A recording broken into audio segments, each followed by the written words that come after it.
I read a lot and I read fast. In 2021, I read 130 books in 130 days, and the popularity of that series meant that a lot of publishers and people sent me books. So I got my physical TBR down from 130 books to 28 books. Since then, I have now accumulated 164 physical books that I need to get through, and it does not end. At least once a week I get more book mail, and so I am trying a new series where I try to read all of my physical TBR. In a perfect world, I would read all 164 books and be done, but I fully know that more mail will come as I am reading, so at the very least, I just want the physical TBR to not get higher. So every week I'm going to give you a wrap up on what I read, whether or not I owned it, and what new books have shown up. In the first week of January, I have read 13 books. Good Hands is a hockey romance surprise pregnancy book. I got it for free on Kindle. It's not really worth your time. It was fine. It was adequate. I finished it, which I won't do if I hate a book, so there's that.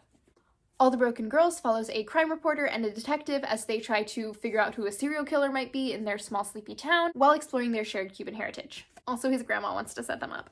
I got the audiobook for The Gilded Ones from my library, so it's a YA fantasy. Decca is turning 16, and at that time, all of the girls in the village do like a purity test, which she fails because she has gold blood, and supposedly that makes you impure. But it also means that you are very, very hard to kill, which is one of the things, like, if you are considered impure, the village has to kill you, like you're a demon, basically. And so they try to kill her a lot. She keeps coming back to life.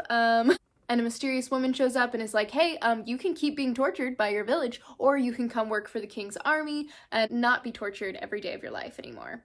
She chooses to go work for the king's army, and while she's there, she meets other people with gold blood and starts to learn that not everything's as it seems. This one is definitely worth your time. Okay, next we have the first V.E. Schwab book that I have finished. It was the audiobook for Vicious, also from my library. It was so good. It's definitely like anti-hero, and I do hate both of the main characters. So it's two college roommates who are doing their senior thesis, and one of their senior thesis is on extraordinary people, EOs, and they think that they might be able to create them, and they do science experiments on each other. That can only go well, right? It is very good. They do succeed, and they're both just like terrible, and one of them can't take responsibility for his actions. Okay, so I will say Victor does have some redemption plot, but some of the stuff he says in his college era, I just like cannot get past. It was really good and is definitely worth your time, especially if you're into morally gray kind of men. Okay, so for Kindle Unlimited, we have That Time I Got Drunk and Saved a Demon. Okay, so I did like this. I think it was very good. I do think it's worth your time, but if you're someone who doesn't like slang in fantasy books, maybe this one isn't for you, but it is a very funny, great time. So basically, she gets drunk at a village party, and on her way back, she sees this guy who's like stranded and bleeding out, and she's like, do you need help? And she starts to help him, and as he starts to gain strength, it helped. I don't know how to everything I'm saying about this is a spoiler, so just know that it's good, and know that I had a great time, know that I will be reading the second one. Okay, now we have Crying in H Mart. This is a memoir. It is so sad. I cried in the Chipotle parking lot, in my work parking lot, in the Walmart parking lot. These are all places where I was reading this book and sobbing. It's about family and grief and food and love, and if you want a better relationship with your mom, you should read this, but it does deal with cancer, so if that is something that's triggering for you, maybe take this with a grain of salt, because it is utterly heartbreaking. Oh my god. So I do own this book, and it is accidentally in large print, so I greatly thank my friend for buying this for me off of my wish list. It is the largest print ever, but it is fun because you're just reading and you're getting through the pages so fast, so you feel very validated. Okay, so this is a YA werewolf book. I don't remember anything about it, and I did finish it. I liked it enough to start the second book. I did DNF the second book.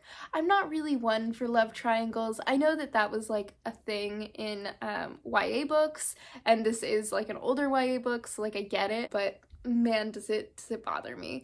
So I did read the first one. I liked it enough to read the second one. I DNF'd the second one. That's my review of it. I don't really think it's worth your time. Last but not least, I read 6 volumes of Spy X Family. So this manga follows a spy who his next mission is that he needs to infiltrate this like young elementary school. So he needs to have a family, and this is a very prestigious elementary school. So not only does he need a child who can get into the elementary school, but he also needs a wife to like help pose as this like perfect nuclear family. So he does adopt a person, and then he also just like happens to fall into this circumstance. But his family is now consisting of a spy, him, an assassin, his wife, and a telepath, his new daughter. It is so good. It's so cute.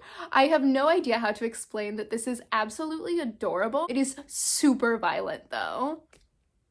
And there's an anime, which I will be watching because I'm gonna be so sad when I'm done with all the manga that's out for now. Lastly, I did DNF the Atlas 6. This was also gifted to me by a friend. It's the old cover. It's so cute. I hate every single character.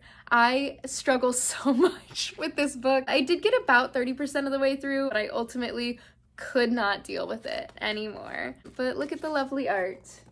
I understand why people like it, it's just not for me, and that's okay. It's okay when things aren't for you. So that's what I read. Here is what I got in the mail. We have this children's book. It looks absolutely adorable. Artemis Spark has had it with humans. She heads to a nearby salt marsh to hang out with the birds, plants, and mollusks, who don't make a big deal of her stutter. I think this is going to be an adorable little children's book.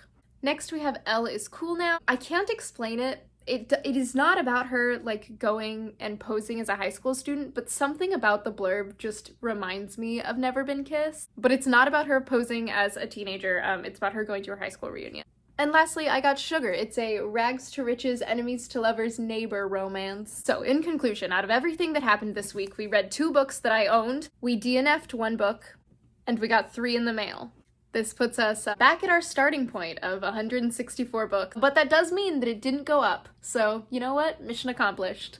We'll see how we do next week.